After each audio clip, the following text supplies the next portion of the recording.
Is Europe still Europe? I'm not talking about geography. You didn't miss some major tectonic event. The peninsula continent is still right where we left it. I'm talking about immigration. And if it is still Europe, how long until it isn't anymore? 2 years ago, I was in Paris, and of course it's been a cosmopolitan city for centuries, but the whole time I was there, I was wondering, where are the Parisians? Sure, the French are notorious for being rude to tourists, especially Americans, and they should just be thankful that they're not hating us in German, by the way.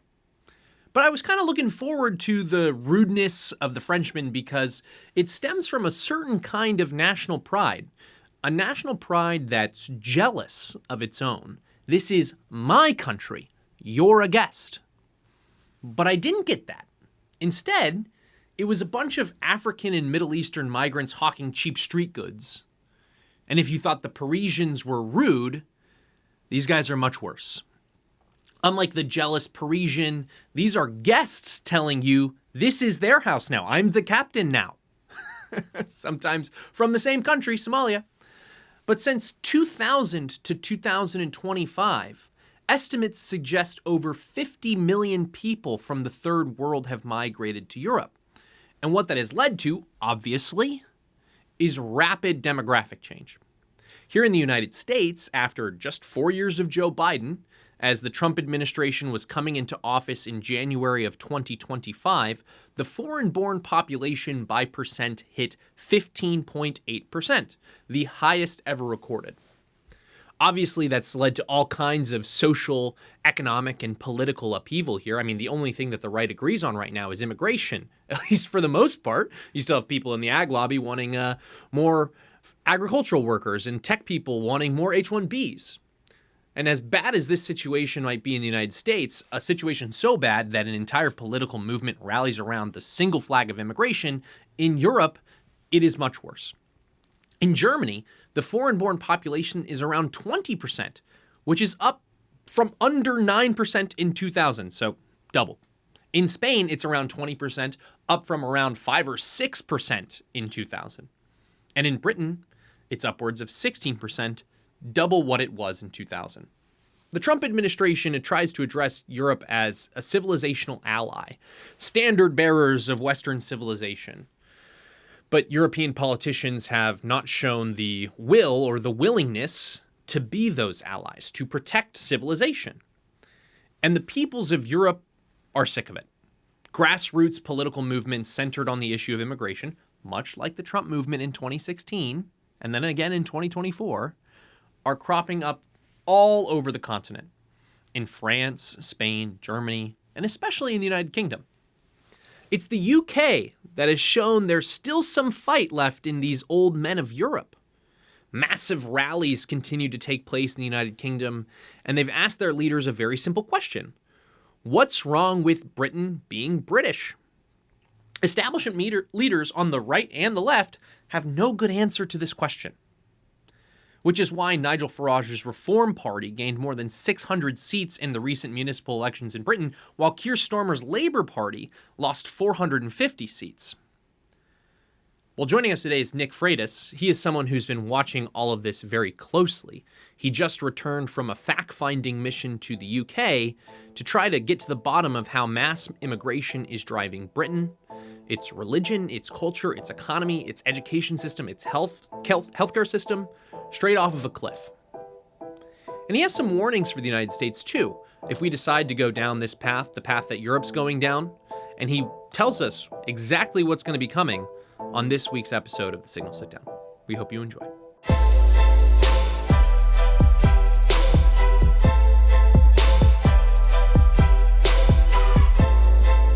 Before we get into this week's interview on The Signal Sit Down, ring that bell to get notifications on future Signal Sit Down content.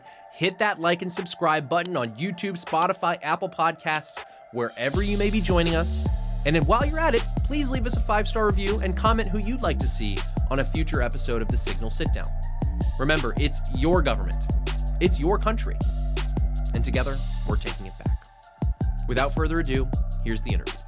Nick Freitas, welcome to the Signal Sit Down. Oh, thanks for having me. And you were just in the United Kingdom. Yes, I was. On our 250th birthday, you were in the United Kingdom. What were you doing there? Were you some sort of traitor? I was spying out what we do next. It's like I'm not content with our current territorial boundaries. We might have to go back to take the UK so that we remind them that, hey, you guys are actually pretty cool. Except when you're burning down our capital, we actually kind of like you guys. But no, it was a great experience. The history, the heritage is absolutely incredible, but they're obviously dealing with some pretty tumultuous times over there right now, and it's amazing to watch people with well over 1,000-year history having to fight to preserve their heritage and culture. So what did you see there? Because I am shocked every time I go abroad now. It just feels like things are moving so quickly. They are. I studied abroad in Berlin, and that was kind of my first big trip to Europe, and went all over the place. Mm-hmm. And then I went back to the continent in 23 for an extended period of time, going to Paris and spending time in France. And I don't think I saw like a single Parisian. Mm-hmm. That's really sad. Like I actually want the French to be mean to me when I'm a guest in their country. It's part of the charm. I don't want, yeah, exactly. Like that's part of the thing. And I don't want somebody hawking little statues of Eiffel Towers constantly bothering me when I'm there. But that's what I got. So things are moving really, really quickly. What did you see on the migrant crisis? It was interesting because I first visited the UK in 1998, which was 1 year after Tony Blair kind of started this whole mass immigration into the UK. And most people don't understand that for like 1,000 years of British history, they had very, very small, manageable amounts of immigration. And then they've had more immigration in the last, couple of years than they had in the previous 1,000 years. That is mass immigration on a scale that we can't even appreciate in the United States. So I visited in 98, and England and London looked exactly the way you would think it did in all of kind of like the iconic ways. And we went to all the places, Buckingham Palace and the Tower of London, Westminster Abbey. And I went back there this time, and a lot of those areas are very similar to what you'd expect. But then you walk a few blocks away, and I have the unique experience of having not only been to the UK, but having been to Bangladesh. And you walk a few blocks away from the Tower of London, and I felt like I was in Bangladesh.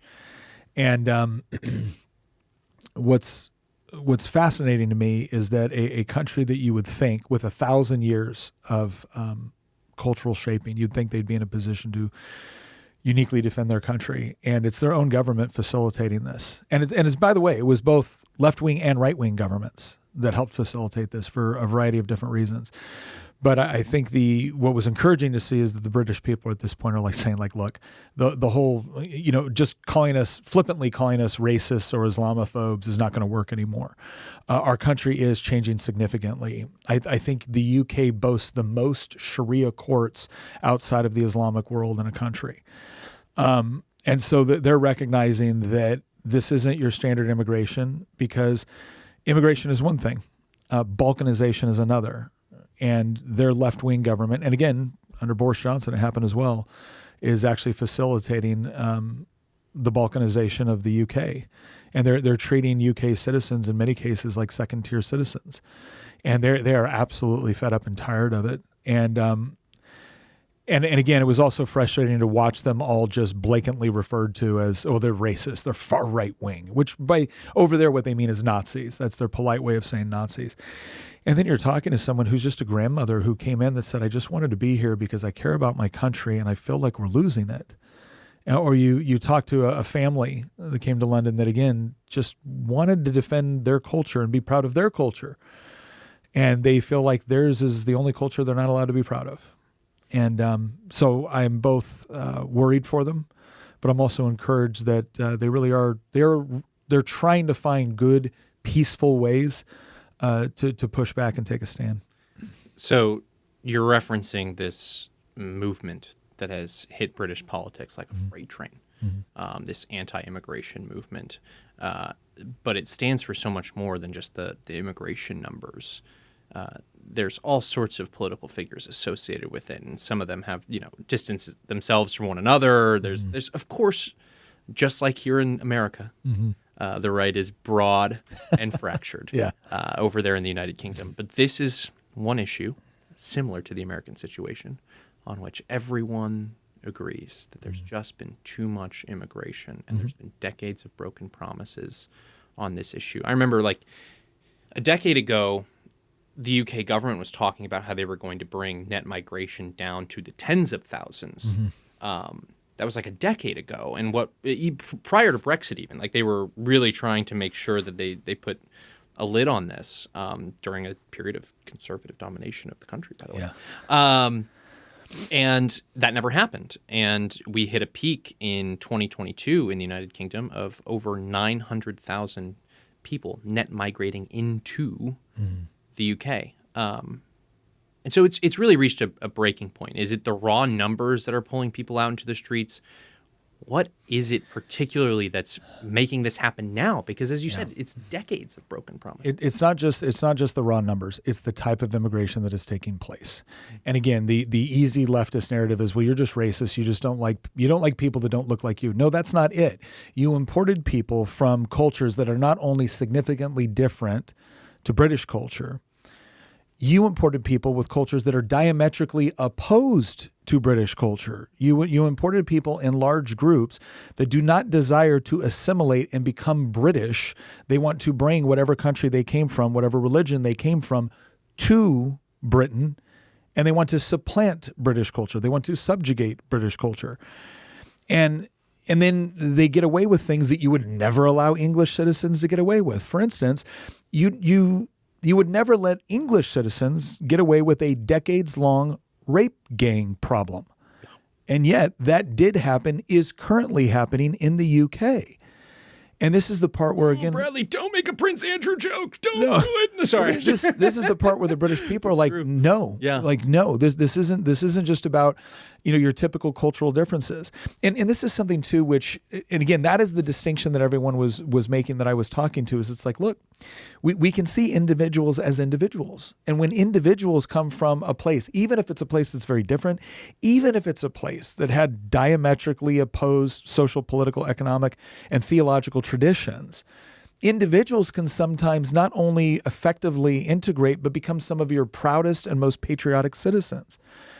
But if you're bringing people over in mass, especially when you look at these small boats that are crossing over from Calais over to Dover, where now we're talking about in mass, and it's all young men. It's not the women and children huddled away because they're terrified of war. We've got a bunch of young men that are coming into the country and then being dispersed out into rural areas of the UK. They're not there to assimilate. And there's no reason for them to, because the government will tell them that they should definitely be proud of their culture and their way of life. And here's more ways that we can assist you at taxpayer expense. And again, the British people are very honestly asking the question, why? And not only that, legal immigrants to the UK are asking why. This isn't just this idea that this is all just, white English people that have a problem with this. No, there's all kinds of people that immigrated to the UK over the years from India, Sikhs from different places within the former, the Commonwealth countries, who are saying, wait, we did this right, and we actually appreciate what British culture has to offer, and we want to defend it too. And how are we supposed to do this when you're mass immigrating people that don't want to defend it and in fact want to subjugate it? And that's the main source. And I think, again, people are past the whole idea of just being blanketly calling them racism and that being enough to shut them up. Because when you see not only the typical social and economic problems from mass immigration, but when you see the crime-related problems, and then when you see certain gangs that are deliberately targeting white English girls for just atrocious crimes and not being fully prosecuted to the full extent of the law. That's the part where it's like, I'm done. I'm done with the name calling that the left likes to throw out there. This is a very real problem. We're not going to turn a blind eye to it. You can either fix it or we can replace you with people who will. And that's what you see happening, because for the first time in over 100 years, I don't think the political future of the UK is going to be decided by the Tories or Labour. It's going to be, reform on the right, and then you've even got the Restore Party that's starting to emerge, and it's the Greens on the left. And the way I tell Americans to think about the Greens is, imagine if AOC, Rashida Tlaib, and Ilhan Omar started their own political party. That's the Greens in the UK. So we'll see what happens. But the reason why I think it's relevant to Americans is because if you look at the type of immigration that has started to cause these problems in the UK, that's the new type of immigration that we've started to see in the United States. And again, if we don't do something about it now, we're going to run into some of the same problems that they're seeing in the UK. Yeah, the foreign-born population of the United States hit a new all-time high, right? There's this whole myth that liberals like to tell themselves about the history of our country, that actually we were so much more immigrant dense back in the day. Well, no, we know now from the census that the Census Bureau that we have reached a new all-time high of foreign-born population. That's the first thing. The second thing is those periods of high immigration weren't necessarily good for the country. It was a major driver of the Civil War. Aside from the slavery question, immigration was a huge problem in the lead up to the Civil War. The Know-Nothing Party emerges from this, right? Britain just hit 16%, which is higher than the United States. And Britain's 16% foreign-born population is double what it was in 2001 or 2002. It was just over 8%. That is a massive amount of change in a very, very short period of time. And you mentioned the types of immigrants that are coming in. I mean, these are the people who are claiming asylum. I looked this up before we started chatting. Countries of origin are often Pakistan, Afghanistan, Syria, Iraq, Somalia, Iran, Sudan. So I can't help but notice that the foreign-born population in Britain doubled. A lot of those people are coming from countries who, yes, were associated with the empire, but also places where the West, the U.S., and the United Kingdom have decided to go on little adventures as of late. How do you read those tea leaves? Because I think it's something that people, even your most ardent supporters of limited immigration, tend to leave that part of the equation out.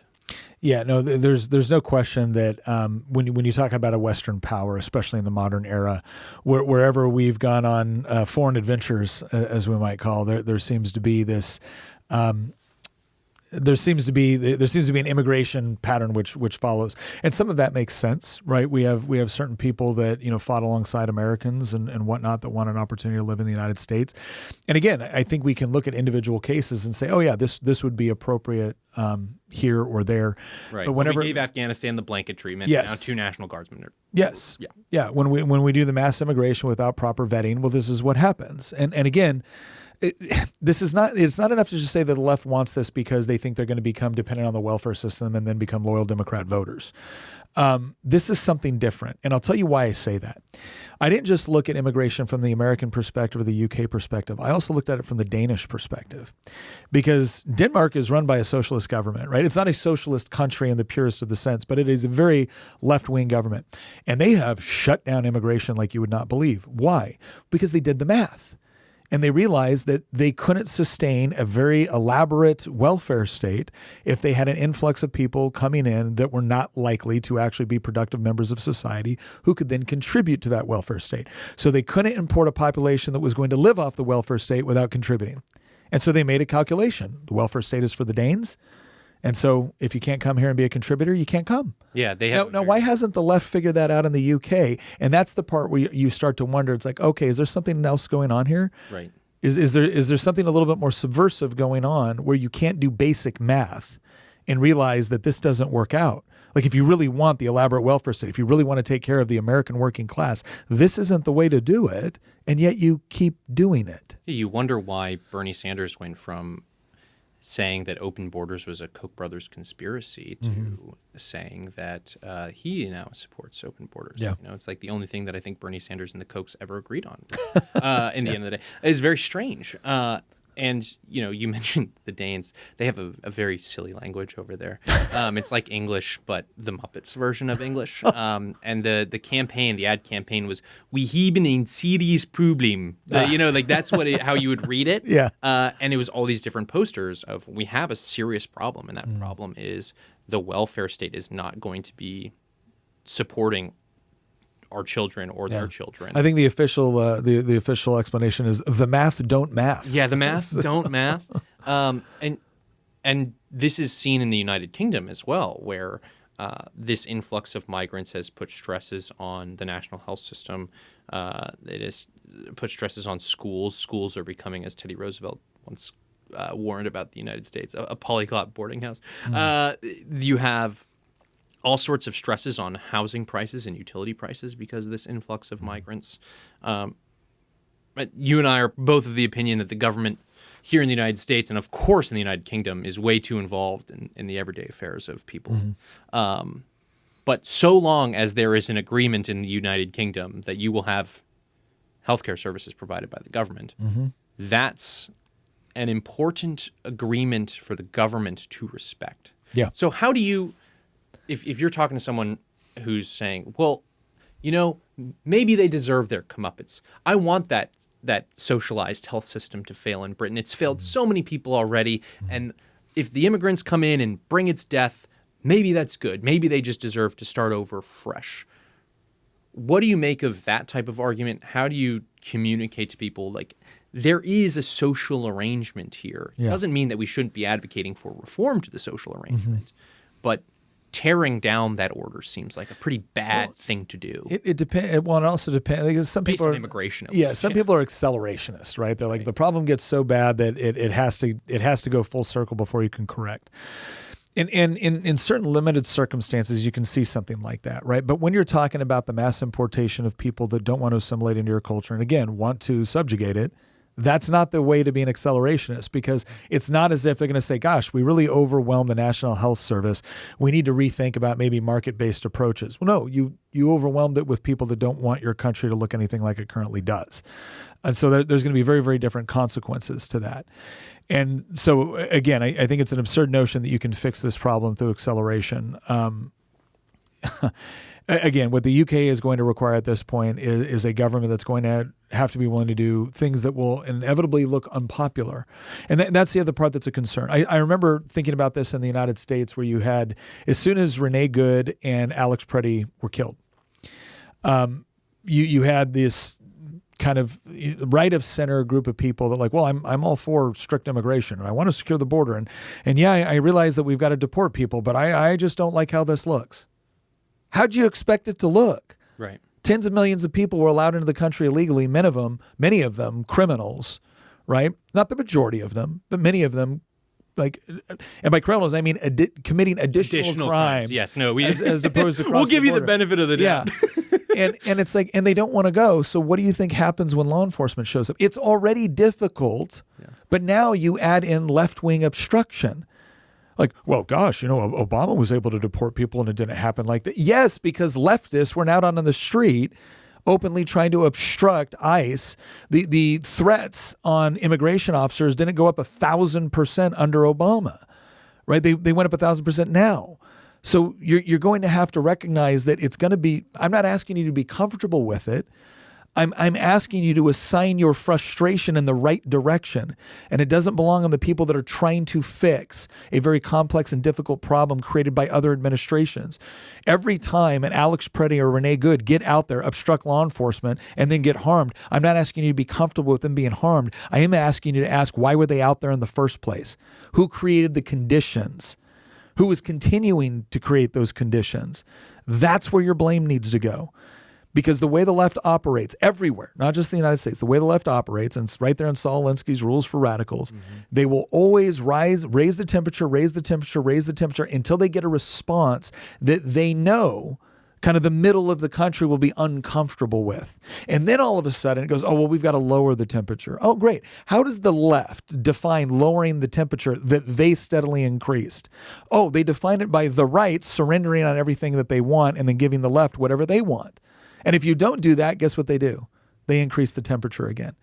So, That's exactly what happened with the DHS shutdown. Exactly what happened. We came in, we were going to negotiate. They came out with these ridiculous demands. Instantly, Republican leaders, executive branch, President Trump, Mike Johnson, John Thune just said this is an unworkable list of demands you have here. And when those demands were not met, turn back up the temperature. We're going to make sure that people aren't going to get paid. We're not going to fund anything in DHS. Yeah, and then make sure that we get blamed for it, right? So here's what happened. If you were ever wondering, like if everybody's had this moment at some point in their life when they were in a store, right, and there was some little kid being an absolute petulant brat.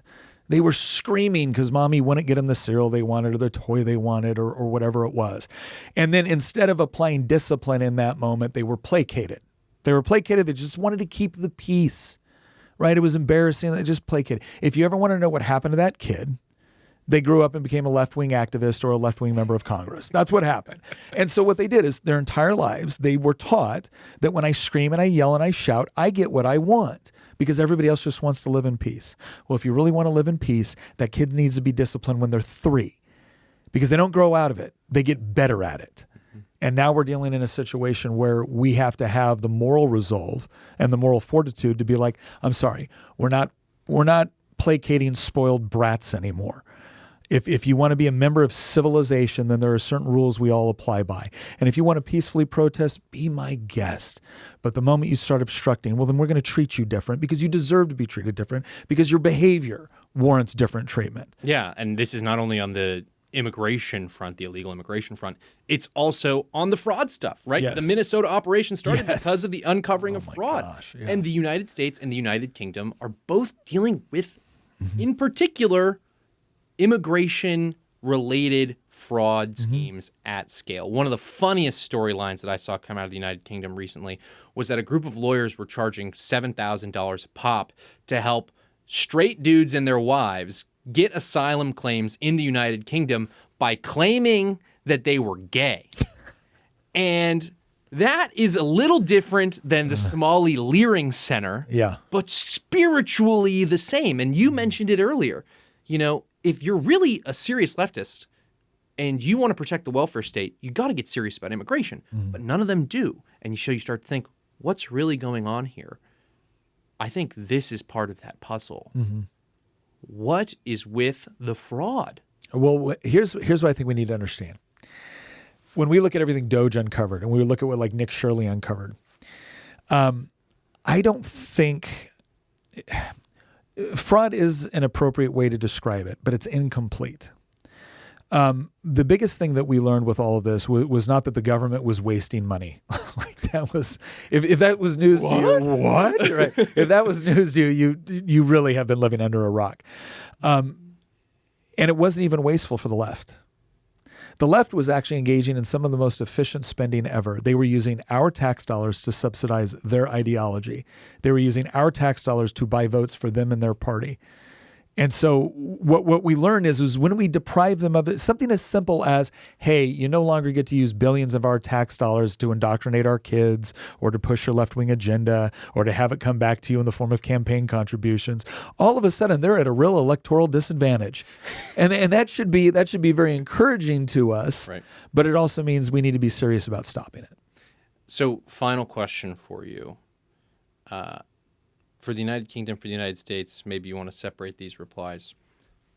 What does success look like in the short term? The long term, I think, is really easy. You know, we get rid of the illegal immigrant population. There's a restoration and revitalization of American culture and British culture, and we're not so darn shy or apologetic about who we are and the great history that we've inherited, the great institutions that we've inherited. That's like almost the easier question. What's the 2028 objective? If you get what I'm saying here? Yeah, like, the how more do we do it in the short term? The more fundamental question that we have to answer before we answer any of the other ones, what does it mean to be an American? I started asking people over in the UK when I was over, like, what does it mean to be English or what does it mean to be British? What does it mean? And they all have a sense of it, but it's become more difficult to articulate.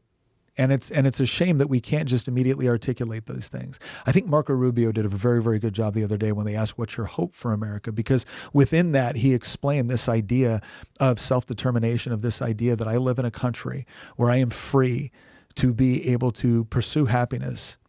I am free to be able to make my own decisions, but those freedoms also come with responsibilities. And we look at who we are as a nation. We're a nation that, our rights come from God. They don't come from government. Government is supposed to be a steward. They're supposed to be a steward of those God-given rights. They're supposed to create the sort of country where, regardless of where I start off in life, I can make something that is uniquely my own and that I can be of use to my God, myself, my family, my community, my country. And I do that by building something worth defending. And I think we need to do a much better job of explaining what it means to be an American. And we need to be able to demonstrate some pride in where we've come from. Yeah, we've made mistakes. We're human beings. Everyone has. But you don't get to tell me that this country hasn't been a net good for the world when the people that hate it the most never want to leave, and the people that theoretically shouldn't come here because we're all a bunch of racist, sexist bigots desperately want to get into this country searching for a better future for their families. So we have a lot to be proud of. But it starts with defining who we are. And part of that is going to include who we're not. And when we can answer that, then we can answer a better question of who should get to come here and who shouldn't. Well, America 250 offers a phenomenal opportunity to discuss that question in depth and to find an answer that could define not only the next 5 years or 50 years, but the next 250 years. Nick Freitas, thank you for coming on the Signal Sit Down. Thank you.